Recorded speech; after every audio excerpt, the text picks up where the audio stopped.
Alright, testing, 1, 2, 3. Okay, so I wanted to make a video about what I saw on one of the more recent Jordan Peterson podcasts. He was talking with a man named Andrew Doyle, a British guy, a satirist, a self-described classical liberal who focuses on woke issues, woke problems. Essentially excesses of the radical left that is quickly becoming the mainstream left.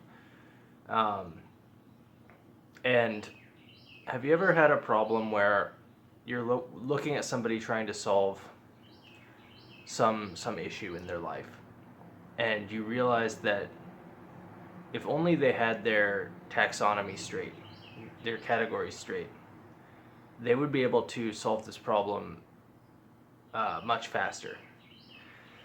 Oftentimes when you can't solve a problem, it's because you usually don't have the question right. And it seemed clear to me that Andrew Doyle, and to some extent Jordan Peterson, didn't have the question right. Now, I understand this because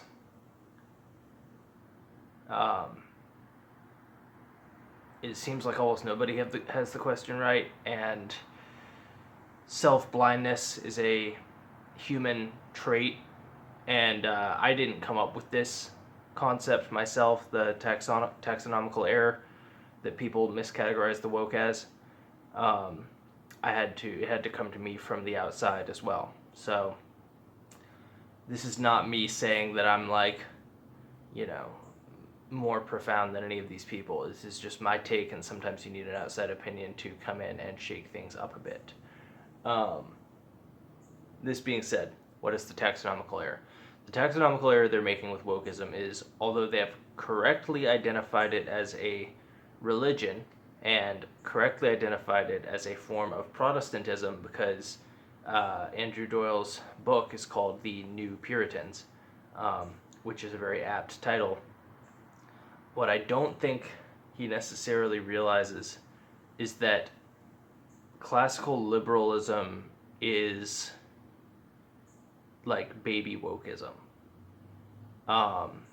And what I mean by that is that when you start a society based on individualistic principles, based on individual liberties, ideas like individual justice, individual freedom, you are effectively paving the way. You are making straight the road for wokeness.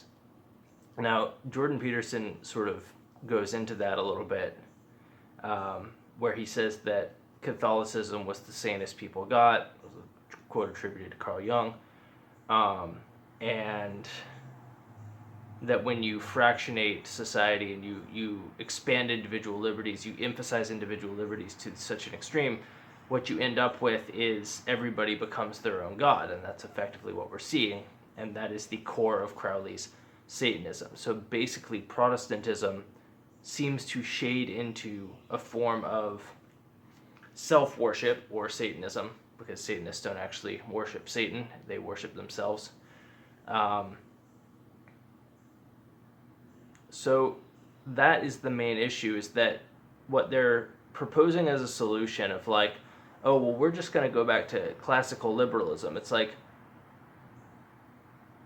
classical liberalism is the baby dragon that turns into the Leviathan state. So let me propose a counter solution, so I'm not just endlessly criticizing and not providing any counter solutions. Any civilization, so basically you can think of the left wing as entropy, as chaos, as and chaos is effectively synonymous with liberty, with individual rights, with humanity as it's currently used, not as like the Homo sapien genus species taxonomical biological distinction, but in like what we've replaced the word soul with humanity effectively. That's why the social justice warriors always talk about things being like dehumanizing, right? What they mean is you're not accepting my soul as it is. And it's like, well, if your soul is the secular thing that belongs to you and is a product of your speech and actions and your individual logi or logos, then that's a perfectly coherent statement. And that is the initial presupposition of liberal philosophy, is that, especially secular liberal philosophy. Now, some people say, oh, well, wokeism isn't a religion because it doesn't have a god. But a religion without a god is like a bird that can't fly. A penguin is still a bird, and yet a bat is not a bird, even though it can fly.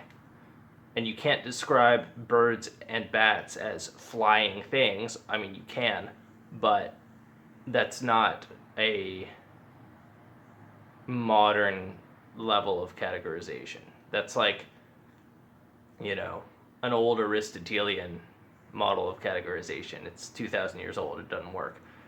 It's like, that's when you start getting into things like, well, what is a man? A man is a featherless biped, and then Diogenes runs up at you and smacks you across the face with a plucked chicken. Rightly so. So you can have a religion without a deity. And I think, honestly, most of the attempts to identify a deity have been rather fruitless, although there is something to be said for this sort of hedonic pursuit that is, again, associated with Satanism. And they go into that a little bit on the video. Basically, to avoid rambling, all I want to say is that if you're looking for the cure to wokeism, you have to look at the problems with the initial foundations of classical liberalism, namely the too much over-prioritization on individual liberty, too much over-prioritization on the things that follow from individual liberty, individual sovereignty, all of these things. And in order to keep the goods that come with classical liberalism, which of course there are many, you have to explicitly be conscious and right-wing about them. So I think Jordan Peterson's question, when does the left go too far, is actually quite important, because effectively we live in a left-wing atheistic Protestant world. That's what progressivism is. And in order to stop progressivism from progressing off a cliff into individual hedonic orgiastic chaos, you have to be very consciously explicit about what does not constitute appropriate liberty. And anyway, I just think that if you're trying to say, if you frame the question as, oh, these wokeists, they're Puritans, but we're on the reasonable side. We're angelic. We're reasonable. If only we could just go back to reason. It's like, none of liberalism is reasonable. None of the idea of individual liberty and human rights and personal sovereignty is reasonable. If anything, it's a complete departure from reason, because the entire animal world is hierarchical. Everything, as Hobbes said, is sort of a nasty, brutish, and short competition. So the idea that you should have these individual rights at all is fundamentally ascientific. That is not the science. The science is many things, but liberty is not the science. So if you want to retain, and liberty also sows the seeds of its own destruction, because liberty is entropy, liberty is chaos. Liberty is a flame that will consume everything. This being said, you simply have to be right-wing about your values. You have to understand that your classical liberal values are not what's a common reasonable ground. They are a radically anti-scientific, faith-based claim that you have to defend using the method of theocracy. Because if you don't, the progressive side of that equation of your values will progress you into the natural end state of chaos, which is an all-consuming fire followed by a tyranny. So, in short, and I can't stress this enough, wokeism is a religion. Yes. Wokeism is also the religion slightly a shade more dark than classical liberalism. So if we want to live in a classical liberal theocracy as opposed to a woke theocracy, which will eventually turn into an anarchy, which will eventually turn into a tyranny, we have to be militant about defending our classical liberal values. Till then.